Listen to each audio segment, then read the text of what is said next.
क्या आपने कभी किसी ऐसे पक्षी को देखा है जो आपस में ची ची नहीं बल्कि शुद्ध संस्कृत में ब्रह्मांड के रहस्यों पर बहस करते हैं?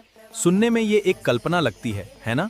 लेकिन सदियों पहले मिथिला की पावन धरती पर यह एक अनोखी हकीकत थी। एक बार महान युवा सन्यासी आदि शंकराचार्य इस गांव में पहुंचे। वो सबसे बड़े विद्वान मंडन मिश्र का घर ढूंढ रहे थे, पर रास्ता भटक गए। तभी उन्हें पेड़ के ऊपर से दो पक्षियों की आवाज आई। जब शंकराचार्य ने ध्यान से सुना तो उनके होश उड़ गए।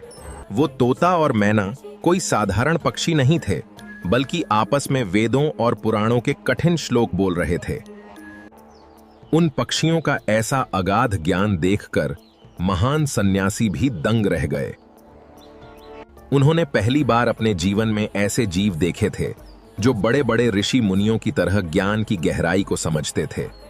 जब शंकराचार्य ने उनसे मंडन मिश्र के घर का पता पूछा तो उन पक्षियों ने संस्कृत में ही जवाब दिया।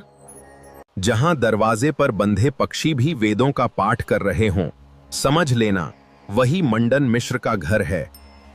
ये कथा सिर्फ एक कहानी नहीं है, बल्कि यह इस बात का प्रतीक है कि हमारी मिथिला की धरती पर शिक्षा का क्या स्तर था। जहां इंसानों की तो बात ही छोड़िए, छोटे छोटे पशु पक्षी भी परम विद्वान हुआ करते थे। आज हम अपनी इस महान संस्कृति और गौरवशाली इतिहास को भूलते जा रहे हैं।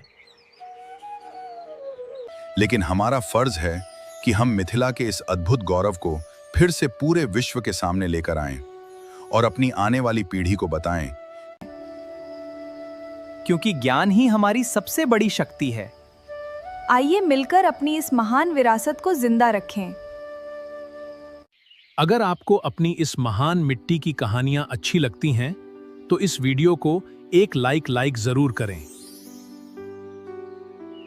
और ऐसी ही और अद्भुत अनसुनी कथाओं के लिए टेल्स ऑफ मिथिलांचल को अभी सब्सक्राइब करें।